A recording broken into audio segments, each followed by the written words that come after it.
pintu geng Solo udah ditutup, ya kan? Ya. Udah tertutup, gangguan keamanan juga sudah dibenahi, maka insya Allah dia tinggal konsentrasi untuk target-target janji kampanyenya. Karena nah, yang menarik Pak Prabowo menurut saya sebelum 20 Oktober itu merampingkan kabinet. Itu harus dilakukan. Kapolri, Bahlil, kemudian yang perlu diwaspadai juga adalah Zulkifli Hasan gitu. Itu. Nah, kemudian Raja Juli jelas itu bukan lagi jendela, itu pintu menganga itu. Pintu menganga itu. Nah, itu menurut saya itu suatu mudah-mudahan 25 Oktober semua pintu-pintu ditutup sehingga Pak Prabowo di Hambalang tidur nyenyak, di Kertanegara tidur nyenyak, di Istana tidur nyenyak karena tidak ada pengintip lagi. Gitu loh. Terhadap geng-geng Solo sisa ini gimana? Terlalu capek Pak Prabowo kalau sendoknya kurang untuk money. Maka menurut saya ini tinggal menunggu waktu aja. Saya berharap sih 25-20 Oktober pas setahun sudah bersih. Siapa tahu ada jebakan-jebakan tertentu yang dilakukan itu kita nggak tahu. Kita nggak tahu sehingga seakan lamban padahal mungkin siapa tahu ingin mengeluarkan semua musuh-musuh yang nggak kelihatan gitu loh.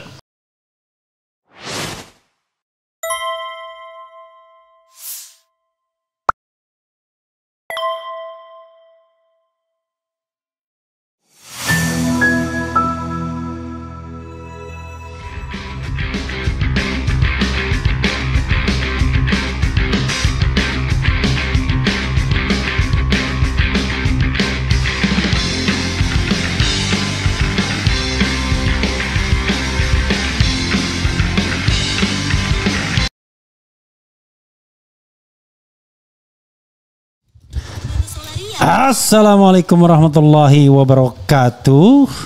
Sobat RH sekalian, jumpa lagi kita di channel yang keren ini. Keren, cerdas. Kiri kanannya sudah ada gelas sama handphone yang tersambung dengan narasumber ini. Jadi sobat RH sekalian, hari ini ada reshuffle lagi Kabinet Prabowo Subianto yang katanya tidak mau reshuffle sampai setahun ke depan. Ternyata sebelum setahun sudah reshuffle beberapa kali. Anehnya adalah ada yang di reshuffle tapi pejabat penggantinya belum ditunjuk atau baru diisi sekarang yang kemarin tertunda. Tapi ada beberapa isu yang pasti menarik untuk disampaikan kepada sobat daerah sekalian dari pengamat yang satu ini yang dikenal sebagai teman baiknya mantan Presiden Joko Widodo. Bahkan saking baiknya dia memberikan istilah-istilah tanda keseriusannya terhadap mantan presiden dengan sebutan geng Solo, geng Oslo dan lain sebagainya. Mr. Said Didu. Siap. Jadi kalau sama Pak Jokowi karena betul-betul bisa membohongi orang 10 tahun lebih dan ratusan juta orang dibohongi. Oke, dan tetap aja ada pembelanya banyak gitu ya? Iya. Juru makinya masih banyak? Masih banyak, dan saya ini kan sekarang ada Gibranku. Nah sebentar lagi mungkin ada Jan Etesku. Oh, Jan Etes. Karena Jan Etes kan sudah sudah disinggung sama dia. Nanti ijazah Jan Etes dipermasalahkan juga katanya. Iya. Ya kalau dia caranya mendapatkan ijazah seperti dia dengan anaknya, ya cucunya juga mungkin begitu juga rencananya kali. Oke. Puang. Jadi saudara sekalian, panggilan Puang itu panggilan bangsawan Bugis deh. Puang. Jadi judul kita yang saya bikin ini breaking news, Erik digeser, bagaimana nasib geng Oslo. Ini live dengan Said Didu. Nah, saya mau pertanyaan pertama saya dulu adalah langsung aja to the point. Erik Thohir digeser menjadi menteri olahraga, merangkap ketua umum PBSI yang menurut PSSI yang menurut aturan nggak boleh ngerangkap jabatan menteri itu. Kemudian menteri BUMN untuk sementara belum diisi. Kabarnya Roslani sehingga Roslan-Roslan ini akan rangkap kemana-mana. Kita nggak tahu. Itu dulu, Puang. Kita masuk itu dulu untuk dikomentari. Silakan. Saya sudah lama sih mendengar bahwa ada keinginan Prabowo untuk memurnikan kembali pengelolaan BUMN. Sudah lama. Bahkan salah seorang pejabat pernah memperagakan, menunjukkan bahwa Erick Thohir bagaikan kertas di sudut meja tinggal disentil aja, kira-kira begitulah, tinggal begitu. Jadi saya dapat informasi seperti itu. Jadi yang saya heran bahwa memang ya ternyata Pak Erick Thohir yang selama ini saya anggap profesional ternyata memang ya penikmat jabatan publik juga gitu loh. Karena secara kelas itu Menteri BUMN dengan Menteri Pemuda Olahraga itu kelasnya jauh lebih bawah lah kira-kira, tapi masih mau juga gitu kan. Nah, artinya selama ini yang kita kenal bahwa beliau tuh profesional ternyata enggak juga. Ya penikmat jabatan juga gitulah. Itu yang pertama. Nah, yang kedua bahwa akhirnya saya berharap pintu masuk geng Solo untuk menjarah tanda kutip BUMN dengan gaji miliaran rupiah itu mulai tertutup gitu kan, tertutup karena Pak Erick Thohir sudah nggak ada. Karena sejak Pak Prabowo jadi presiden ini masih banyak sekali yang masuk gitu kan, sepertinya kalau saya koordinasi termasuk sahabat baik Anda ya, Sylvester. Sylvester. Nah, banyak sekali, seperti umpamanya Giring, terutama PSI banyak sekali masuk. Grace Natali, Samara Amani. Ya itu masuk semua, dan sejak Prabowo juga masih banyak sekali yang masuk. Nah, saya yakin betul bahwa pintunya itu adalah Erick Thohir. Nggak mungkin nggak, karena dalam undang-undang BUMN yang direvisi. Nah, saya perlu jelaskan dulu nih bahwa sebenarnya mungkin Pak Prabowo juga menggeser ini karena lobby Erick Thohir lah, sehingga harusnya di undang-undang BUMN yang direvisi itu kewenangan Menteri BUMN sudah hilang. Harusnya. Tapi akhirnya kan diambil jalan tengah kan. Akhirnya pada saat itu kan melakukan lobby kan adalah Dasko bersama Erick Thohir kan. Dan kita sudah dapat bocorannya semua bahwa itu jalan tengah akhirnya menjadi banci kan, menjadi banci yang akhirnya dan antara tidak menguasai penuh, Kementerian BUMN juga tidak menguasai penuh gitu kan. Nah, sebenarnya kalau menurut saya Pak Prabowo kalau mau sekarang supaya tidak menjadi ribet, memang bagusnya Menteri BUMN garis miring direktur utama dan antara kan, kira-kira begitu aja supaya satu orang yang tanda tangan. Nah, jabatan Rosan yang lain ya lepasin aja, ganti yang lain, jangan terlalu banyak gitu kan. Itu menurut saya yang paling efektif gitu kan. Nah, tapi ujungnya menurut saya memang bubarkan Kementerian BUMN gitu. Nah, ini kan gara-gara Erick Thohir sehingga menjadi tidak jelas. Jadi menurut saya jadi duri-duri yang menurut saya geng Solo oligarki Parcok itu sepertinya sudah Pak Prabowo betul-betul membuang saat. Nah, salah satu sumbernya adalah kadang kan Erick Thohir. Sekarang, nah yang kedua kan Menko Polkam gitu kan. Nah, sudah dihilangkan. Kita paham betul bahwa pintu geng SOP itu ya Menko Polkam yang lama gitu kan. Nah, sekarang betul-betul diberikan kepada Jamari Caniago, itu trio yang saya itu lama sekali dekat tuh, Safri, Prabowo, Jamari Caniago, itu trio betul tuh.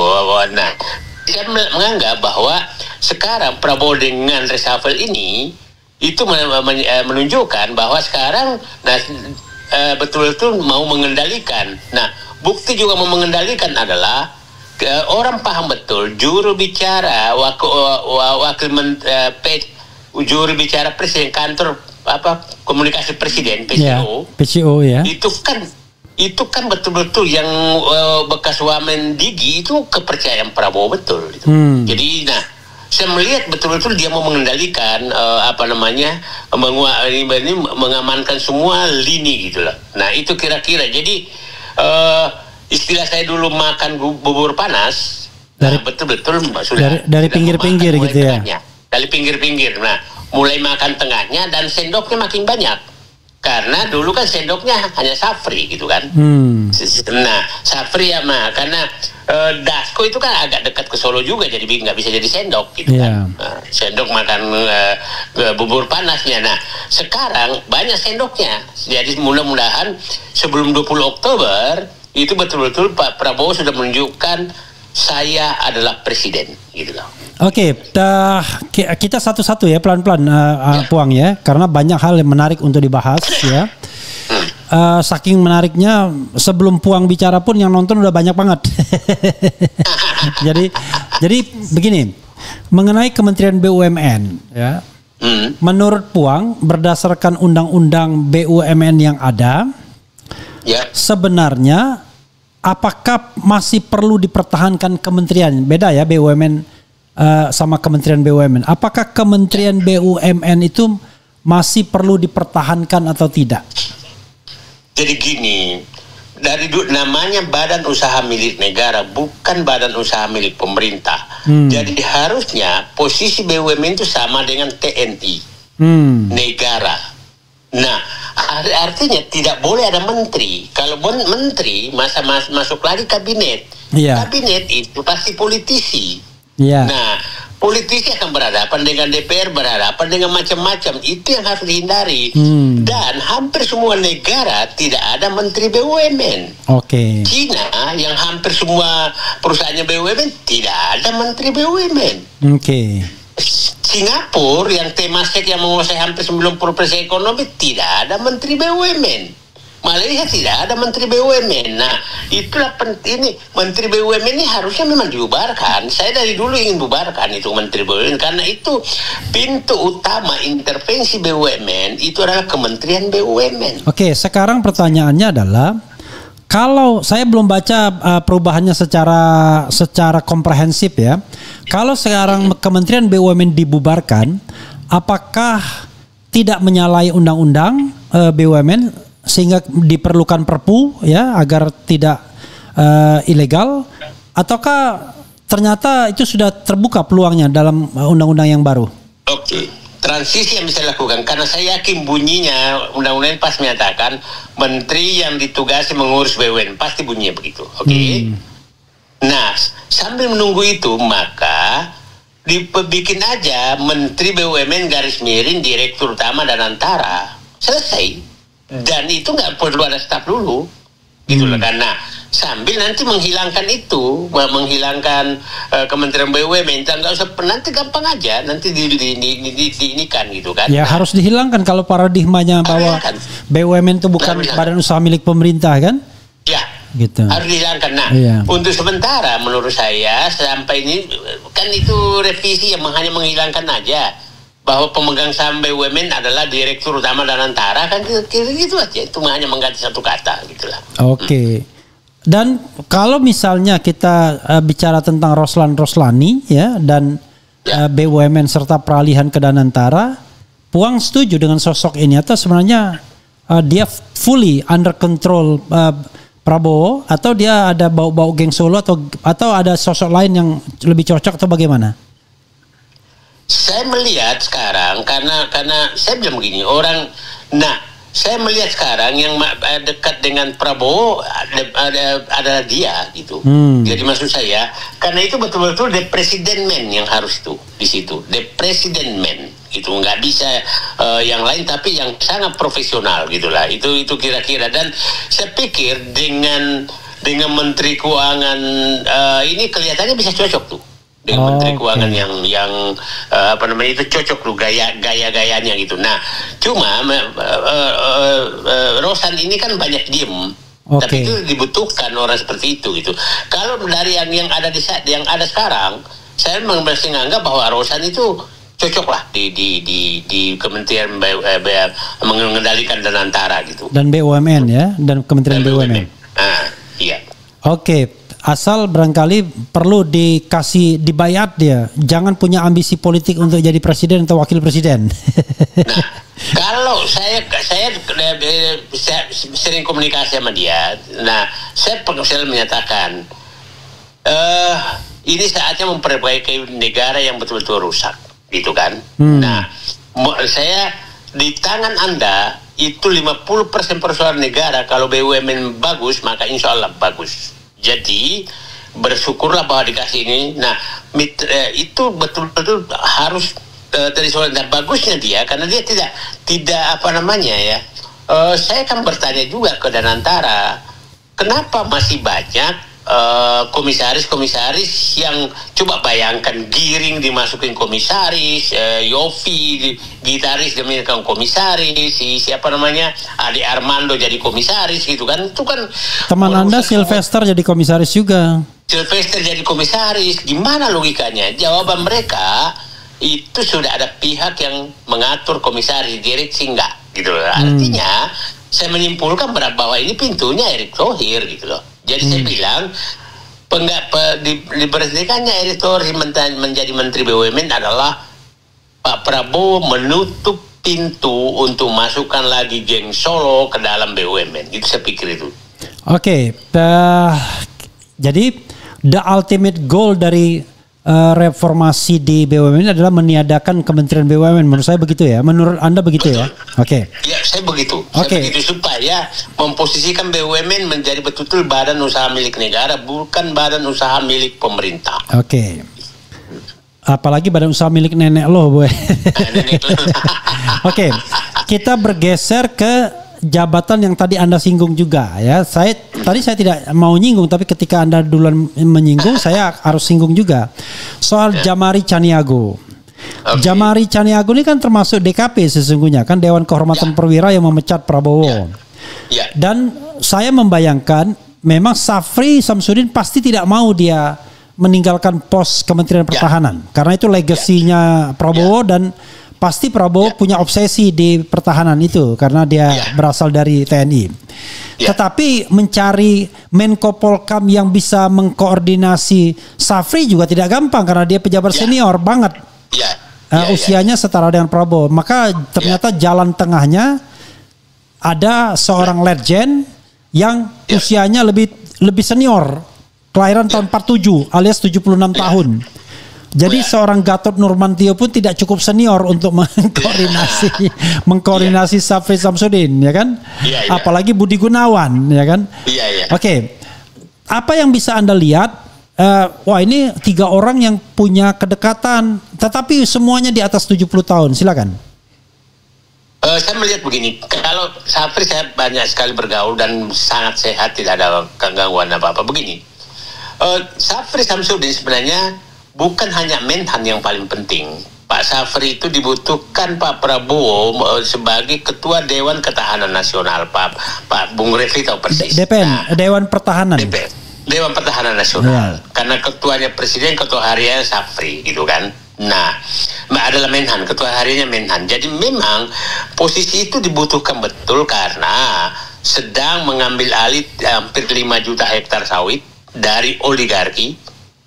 Sedang mengambil alih 4,3 juta hektar tambang dari oligarki. Ini dibawa koordinasi Safri Samsudin semua. Jadi memang selain Menteri Pertahanan tuh, selain Menteri Pertahanan dia pegang. Nah, jadi tangan kanan betul-betul Pak Prabowo adalah Safri. Nah, sekarang kemarin sempat dirangkap sebentar karena tangan kedua yang dibutuhkan adalah Polkam. Tangan kedua yang dibutuhkan adalah Polkam karena itu membawahi polisi dan TNI gitu kan. Nah, ini saya menyatakan bahwa pertahanan, keamanan, pengadilan oligarki itu sudah dipegang oleh trio itu, ya kan? Udah aman lah Pak Prabowo, udah bisa tidur nyenyak bahwa tentang keamanan sudah dipegang, tentang pertahanan sudah dipegang, dan orang ini tidak perlu lagi berkoordinasi karena sudah saling paham. Nah, Jamari Caniago walaupun dia menjadi anggota Dewan Kehormatan Perwira DKP yang ikut memecat Pak Prabowo, ya kan, yang ikut menandatangani pemecatan Prabowo, tapi pasti Pak Prabowo paham bahwa ini garis komando terjadi saat itu. Maka yang paling cepat sebenarnya merapat ke Prabowo setelah DKP itu adalah Jamari Caniago, gitulah. Nah, langsung masuk ke Gerindra segala kan. Jadi menurut sepertinya Pak Prabowo betul-betul ingin agak tenang, maka seluruh. Jamari Caniago ini di Gerindra juga ya? Iya, di Gerindra. Oke. Nah, jadi saya melihat bahwa Pak Prabowo menyadari bahwa pada saat itu memang plot politik terjadi dan tanda tangan bisa saja karena kepatuhan di tentara kan begitu kan. Dan Jamari Caniago kan belum lebih junior saat di situ kan gitu kan, lebih bawa pangkatnya. Nah, itu saya pikir bahwa jadi tidak ada lagi psikologis apakah bekas DKP atau enggak, tapi Pak Prabowo sepertinya ingin betul-betul jadi dari segi keamanan sudah dikendalikan. Nah, kita lihat juga Ahmad Doviri diangkat menjadi penasehat untuk reformasi polisi gitu kan. Ya, staf khusus presiden. Ya. Staf khusus presiden dan reformasi polisi. Nah, saya menanyakan tadi salah satu senior polisi, saya tanya orang ini gimana? Wah, pintar dia. Dan itu lurus. Nah, selama ini tertutupi karena sungkan, karena bintangnya 3 terhadap Kapolri gitu kan. Nah sekarang bintangnya 4 kan. Nah, dia bilang pasti kemampuannya keluar. Nah, jadi reformasi polisi kelihatannya menjadi kalau Ahmad Doviri sudah pensiun bintang 3 dia. Ya, nggak dinaikkan tadi. Oh, tadi dinaikkan ya? Dinaikkan bintang 4. Oke, ya, terus. Nah, kan tidak urgen sebenarnya menaikkan bintang 4 kan, karena pernah. Tapi kan ingin menunjukkan. Nah, coba kita bayangkan ketua Kompolnas ex officio adalah Jamari Caniago. Oke. Ahmad Doviri adalah ditunggu sebagai ketua tim reformasi. Kalau umpamanya nanti timnya ditambahkan dan Ogreseno, umpamanya itu kan, mantan Wakapolri, ya kan, yang semangat reformasinya tinggi, masukkan sebagai yang pensiunan polisi didengarkan suara semua. Saya pikir Pak Prabowo tinggal mungkin kasih waktu sebulan mereformasi polisi, maka setelah itu tidur nyenyak. Jadi maksudnya begini, pintu geng Solo udah ditutup, ya kan? Udah tertutup, gangguan keamanan juga sudah dibenahi, maka insya Allah dia tinggal konsentrasi untuk target-target janji kampanyenya. Karena yang menarik Pak Prabowo menurut saya sebelum 20 Oktober itu merampingkan kabinet. Itu harus dilakukan. Merampingkan kabinet, tapi udah cukup lah. Dan saya pikir yang lain juga memahami lah kalau melakukan perampingan kabinet. Itu. Halo. Yap. Oke. Jadi menurut Anda penunjukan Jamari Caniago sebagai Menko Polkam itu sudah tepat juga ya? Saya pikir Pak Prabowo betul-betul pingin aman, dan kita harus membaca, dan pasti Pak Prabowo punya informasi intelijen sangat kuat sehingga dia tidak bisa menahan diri lagi sehingga langsung memecat Menko Polkam walaupun tidak ada penggantinya. Belum ada penggantinya ya. Walaupun belum ada penggantinya. Artinya ada yang urgen terjadi di situ gitu loh. Ada yang urgen terjadi yang Pak Prabowo menyatakan ini harus dicabut segera gitu kan. Oke, kita karena Anda tadi bilang Polkam sudah di tangan Prabowo, sekarang kita geser dengan adanya Ahmad Doviri ya. Saya mendengar kabar bahkan Ahmad Doviri ini mau dijadikan Kapolri tetapi sudah pensiun. Saya mengatakan kalau mau dijadikan Kapolri ya dia diaktifkan kembali ya melalui Perpu gitu ya. Apalagi dia baru pensiun tahun ini ya. Karena di Undang-Undang Kepolisian itu sebenarnya bisa diperpanjang sampai 60 kalau dibutuhkan ya. Oke. Tetapi ternyata jalan yang ditempuh Prabowo adalah menjadikan dia sebagai penasehat khusus Presiden yang terkait bidang reformasi Polri ya salah satunya. Jadi bidang keamanan dan reformasi Polri. Oke, pertanyaan saya adalah kenapa tuntutan untuk mengganti Kapolri itu malah belum dipenuhi. Masih make melingkar bubur panas juga sepertinya. Saya pertanyaan banyak pihak seperti itu. Saya pikir siapa tahu beliau ingin menyelesaikan secara tuntas gitu kan. Menyelesaikan secara tuntas. Siapa tahu, kita nggak tahu. Siapa tahu Pak Prabowo malah membantu Menteri Keamanan, ya kan? Atau Menteri Pertahanan dan Keamanan? Bukan, Menteri Keamanan aja. Oke. Nah, siapa tahu Ahmad Doviri disiapkan ke sana gitu kan, untuk membawa Polri sekalian atau cari menteri lain. Tapi adalah bahwa pertanyaan itu mungkin juga kita tidak tahu bahwa ya begini, kita kan susah mengini Pak Prabowo nih, siapa tahu ada jebakan-jebakan tertentu yang dia lakukan gitu, kita nggak tahu. Kita nggak tahu, sehingga seakan lamban, padahal mungkin siapa tahu ingin mengeluarkan semua musuh-musuh yang nggak kelihatan gitu loh. Siapa sih yang ini? Kira-kira siapa tahu itu yang terjadi. Dan kita lihat waktu kemarin mutasi polisi, di kepolisian kan mulai kan muncul semua yang yang agak berbeda gitu. Itu siapa tahu itu yang sedang ditunggu oleh beliau, sehingga bisa melakukan penataan sekaligus sampai 3 tingkat ke bawah di bawah Kapolri gitu. Kalau belum ketahuan semua, maka belum terlalu cepat hanya mengganti Kapolri, maka dia nggak bisa tahu siapa sih sebenarnya yang masih punya masa pemikiran bahwa polisi itu memang harus berkuasa kemana-mana. Itu kan masa pemikiran pimpinan polisi kan sekarang begitu, bahwa polisi lah ini kan istilahnya orang negara kepolisian Republik Indonesia sekarang itu kan, karena semua jabatan bisa dipegang oleh mereka gitu. Oke, sekarang Ahmad Doviri ini isu yang saya dengar memang sengaja dicari sosok yang lebih senior dibandingkan Listio Sigit. Dia kebetulan angkatan 89, Listio Sigit angkatan 91. Dan kalau seandainya dia belum pensiun, tuh angkatan yang paling senior yang bertahan sekarang. Jadi angkatan 89 kan rata-rata pensiun tahun ini.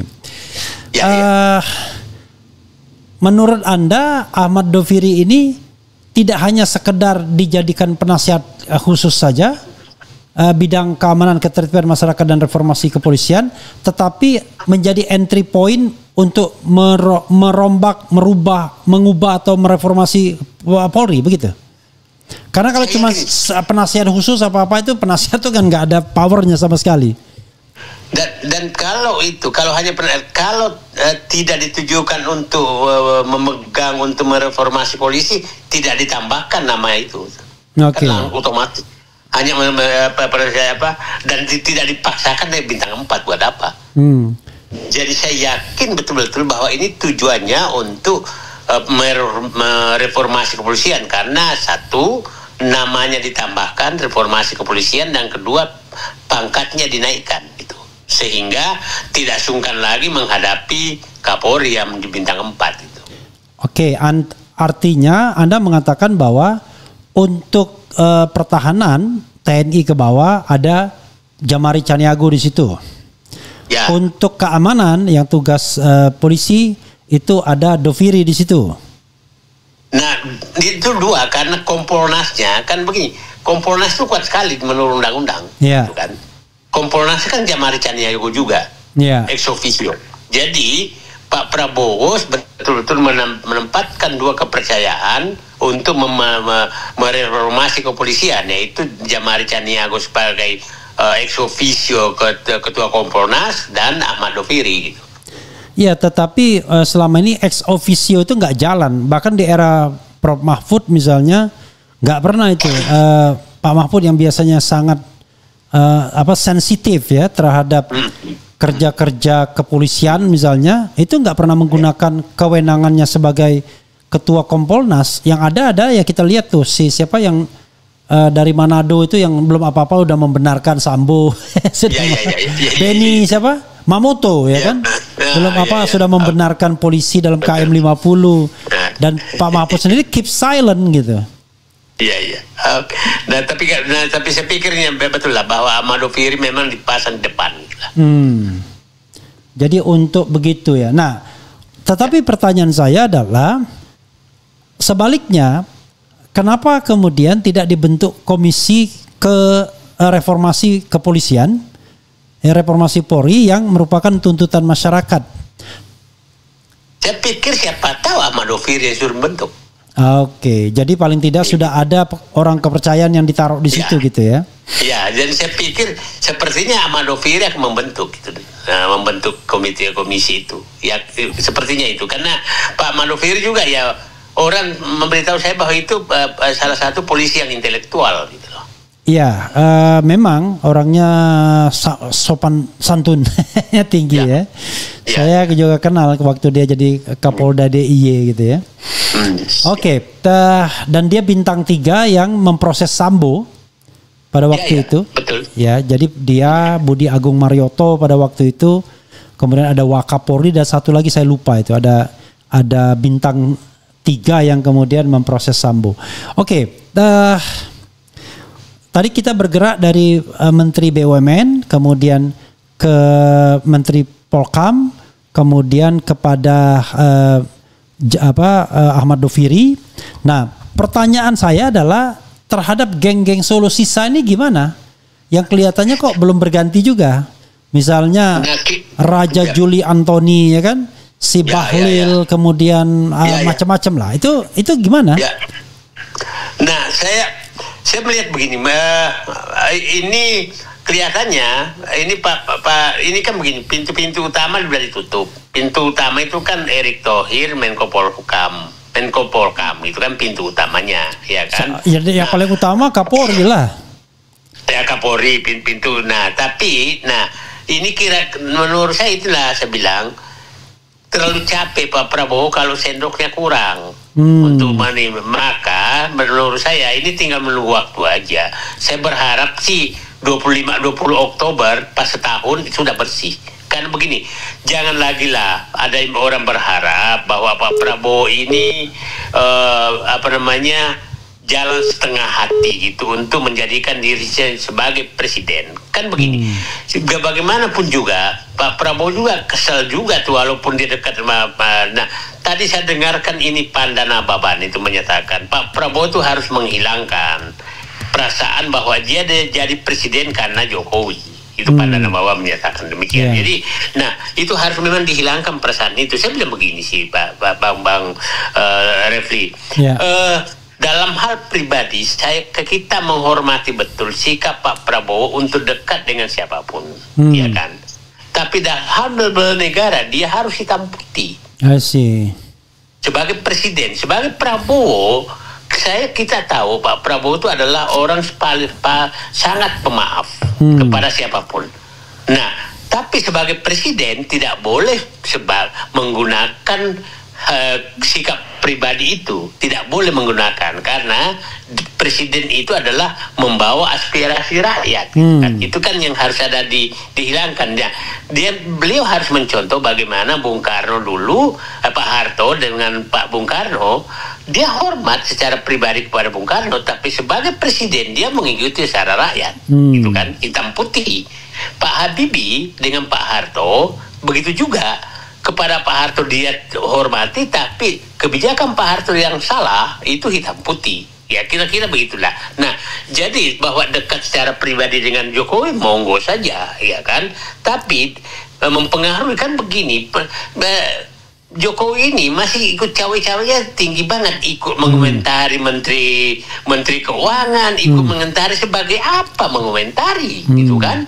Nah, terus keluar dulu tadi itu bahwa ada informasi bahwa Budi Ari melapor bahwa tidak ada koordinasi antara Jokowi dengan Prabowo dalam pemecatan Budi Ari. Apa urusannya gitu loh. Jadi kalau Pak Prabowo tidak mau diintip terus oleh Jokowi, maka tutup semua jendela itu ke Jokowi. Gitu kan. Karena emang keinginan cawe-cawenya ini tinggi banget gitu loh. Tinggi sekali gitu. Nah, pintu-pintu yang ada yang Bapak ini kan ya Kapolri, Bahlil, kemudian yang perlu diwaspadai juga adalah Zulkifli Hasan gitu. Itu. Nah, kemudian Raja Juli jelas itu bukan lagi jendela, itu pintu menganga itu. Oke. Pintu menganga itu. Nah, itu menurut saya itu suatu, mudah-mudahan 25 Oktober semua pintu-pintu ditutup sehingga Pak Prabowo di Hambalang tidur nyenyak, di Kertanegara tidur nyenyak, di Istana tidur nyenyak karena tidak ada pengintip lagi. Gitu loh. Oke, Puang, wrap up dan closing statement, Puang.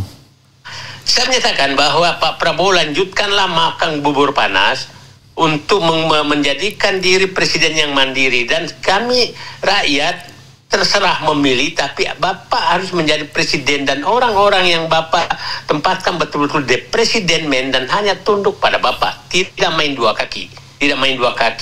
Nah, sehingga Bapak betul-betul apa yang Bapak inginkan itu berjalan dengan baik. Dan saya pikir Bapak sudah memulai dengan bagus, Menko Polkam, dan tinggal berapa lagi Mendagri, Kapolri, Menhut, dan itu segera sampai 25 Oktober. Nah, tidak sampai 20 Oktober. 20 Oktober. Presiden bahwa hampir seluruh rakyat itu sebenarnya mendukung Bapak. Tidak mendukung Bapak sekarang adalah justru yang Jokowi. Itu yang tidak mendukung Bapak, dan terbuka dia tidak mendukung Bapak. Orang-orang seperti kami yang selama ini oposisi kepada Jokowi itu mendukung Prabowo sangat kuat, tapi orang-orang Jokowi yang mendukung Bapak selama itu yang sedang marah kepada Bapak. Itu kira-kira gambarannya sekarang. Jadi kalau Pak Prabowo masih mencoba mengakomodir orang-orang Jokowi, itu salah langkah, karena sebelum Bapak join dengan Gibran, maki-makian ke Bapak, maki-makian Bapak mereka kepada Bapak itu sangat kasar. Setelah Bapak melakukan reshuffle terhadap orang-orang Jokowi, makian juga sangat kasar.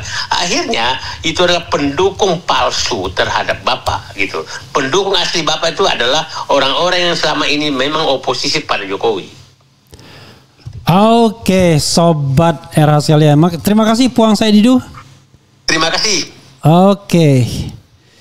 Ya, sobat era sekalian, itu dari Muhammad Saididu. Saya suka panggilnya Puang karena Puang itu sapaan kehormatan ya. Mudah-mudahan apa yang disampaikan oleh Saididu bermanfaat dan memberikan gambaran ya bahwa kalau Prabowo mau didukung, maka bersihkanlah geng Oslo itu dan buat rencana kerja ke depan yang lebih baik.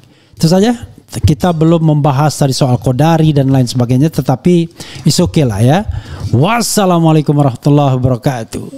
Keren cadas.